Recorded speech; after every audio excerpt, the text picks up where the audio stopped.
Cruising through Mikhail Tal splendid sacrifices. We're looking at a game played in 1961 in between Mikhail Tal with white. He was world chess champion at that time, and Alexander Koblents with black pieces. Actually, he was his trainer. He was the coach of Mikhail Tal. So, what a fabulous game we're about to be witnessing again. So, e4, c5. Obviously, Sicilian. We're going to see now knight f3 and d6, d4. So these are theoretical. We're not going to stop 5 minutes every single move that they play in the opening because we're not going to get the middle. Knight f6, attacking the e4, of course, knight c3 and a6, knight off with black. That's the system that Koblents uses now against Mikhail Tal. And bishop g5 developing, hitting the knight, which is currently pinned after e6 had happened. But e6 also wants to prevent this white knight to be playing on d5. So, you can't have them all. f4, expanding kingside, bishop e7, queen to f3. Perhaps castle for getting ready for castling long. So queen to f3, very actively being developed, vacating the square, allowing the white king to castle. It is definitely the case. Queen to c7, a square where the black queen goes very often in the Sicilians. Castle long. And knight b8 to d7, further developing. And there's nothing wrong at this stage. Everything is great for both white and black. Bishop to e2. Again, developing, and h6, challenging the bishop on g5. What to do now? Well, Tal retreats on h4. He doesn't trade. You don't have to trade if you don't have to. And now, the beginning of the beautiful madness of this game that you guys are going to love it. So we could say that actually the action starts right now, right at this very moment. So now the decision that Tal takes is to pushing the e4 to e5. What does that do? It does two things at the same time, you may say. Queen attacks the rook on a8. At the same time, the pawn attacks the knight on f6. So this is getting now absolutely fabulous. Now, if you check it on your respective softwares, the game that we're seeing right now, you're going to notice there is a bit of an advantage for black. But psychologically, my dear friends, because chess is highly psychological, we're talking about human versus human here, not machine versus machine. So when humans are playing chess, this game is just tremendously psychological and also, of course, very much beautiful aesthetically, if I may say that. So, what's the best reply for black? Well, Alexander Koblents found it. It's actually bishop to b7, hits the queen with tempo, and probably he thought, well, this guy's going to move the queen, right? I mean, Misha is going to move the queen, right? I mean, you're not crazy to leave the queen on f3 now. You definitely have to move the queen. So that's what probably he thought White's going to do. But not Mikhail Tal. So now the magician from Riga decided very boldly to take the knight on f6. And believe it or not, black is still doing better. But how on earth can you psychologically now cope with the situation on the board now and provide super accurate moves? Because it's getting absolutely insane. Just bear with me a sec, guys. So, had been taken, the knight on f6. And of course, the bishop takes the queen now. Tal takes back straight away. Bishop takes on f3. And that means, again, a couple of things now. The bishop attacks the rook in a corner. So, you may say now, well, what to do? We need to shut off that guy, right? I mean, I'm not gonna lose my rook. And mind you, though, still the pawn on f6 pressurizes the bishop on f6.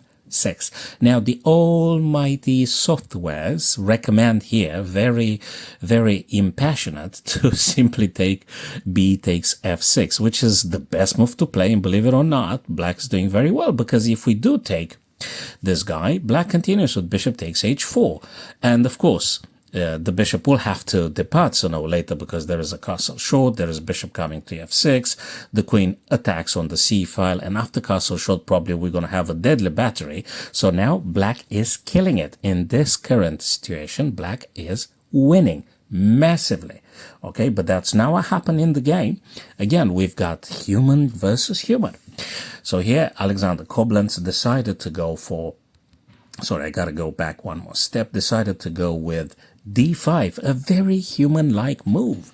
And believe it or not, the game is perfectly balanced at 0.00 at this stage. And the reason for d5 being that the bishop on f3 is now blocked. You can't go and capture that rook. But you could take something.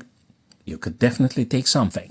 And maybe I should have paused and maybe asking you rhetorically, guys, what can you possibly take with white? And if you're saying now, because, you know, we're humans, right? And you would say, well, let's take the bishop on e7. Actually, it's a disaster if white were to play this because it's queen to f4, checking the king and attacking the bishop on h4. So actually, it's a disaster for white. You're not supposed to take on e7. If you really want to grab something, it should be captured on g7 because you take opponent threat and take the other guy, and the game is still equal. But not Mikhail Tal now goes with knight takes e6, an attacking move. Believe it or not, it's 0.00.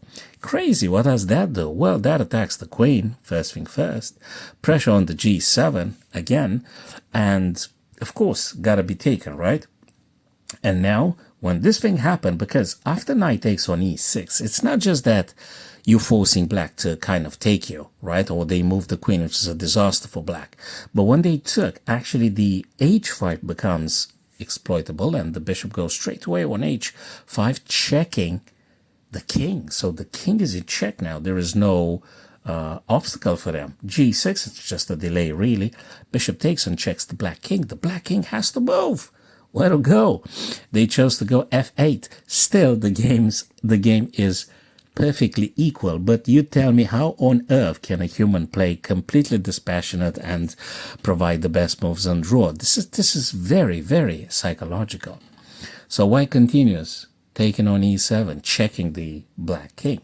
Black king goes on g7. Of course, you can't move in check. So they go on the g7.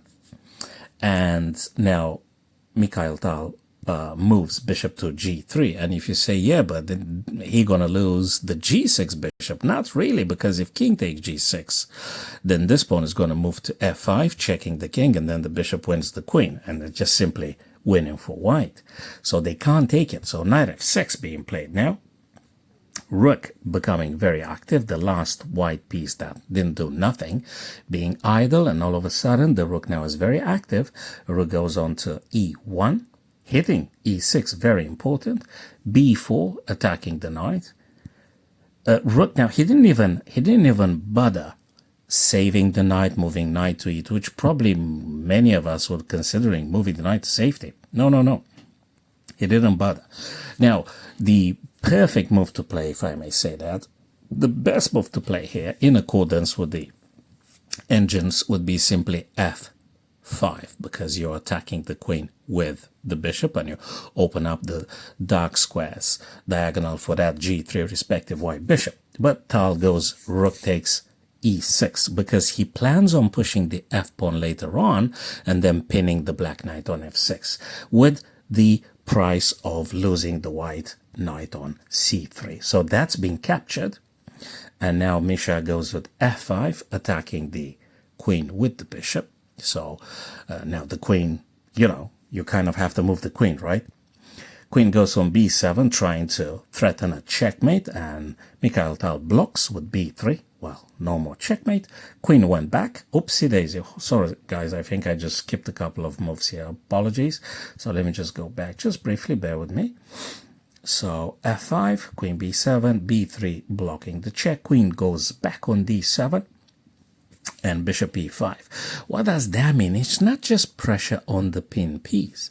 It's not just that two pieces attack the f6 pinned knight, which, by the way, you can't defend it a second time. There is no rook that may come to defend them because there is a pesky advanced white pawn on e7. So you can't defend that black knight, and you can't move it either. So, and by the way, it's a discovered, it's a check coming, or rook is going to capture, and then that's the end of it. So white queen now has to capture, so diminishing the pressure. The pawn takes the queen, still in a pin. The bishop pair for white. King takes, finally removing one of the two bishops, but that's not enough. Rook goes to f1, attacking twice the knight. Where does the knight go? because this is a very serious position here, and white is completely dominating. If you wonder now, yeah, but I could go to e4 and stuff. Yeah, but the bishop now collects the rook, which is going to happen anyway. So you can't move that knight without losing the rook in a corner, which white takes straight away. The rook takes. The game is not over. Just bear with me one more second, guys. A couple of more seconds. Rook to f8. Challenging now, obviously. Rook takes. And the pawn takes. And now the knight takes. Not quite over. Pawn goes to e7. King goes to f7. Let me see if they continue beyond this point here. King to f7. And they just resign here. Black had just resigned here. Because we are going to take on f8. King takes, obviously, the queen, you have to, and they can't stop the white king's march to capturing these guys here. And then there is a pawn majority on the queen side. This guy is a free pawn that can't be stopped. And then again, pawn majority on the king side. So simply, you can't be winning. Whatever black tries to play here, I mean, you could just imagine stuff, but it doesn't help with anything, because now the c3 pawn is going to be captured. So we got a pawn majority, pawn island, or queen side, pawn majority on the king side, and simply white is winning medium long term here. Fabulous game, guys, fabulous game. That's Mikhail Tal and Alexander Koblents in 1961.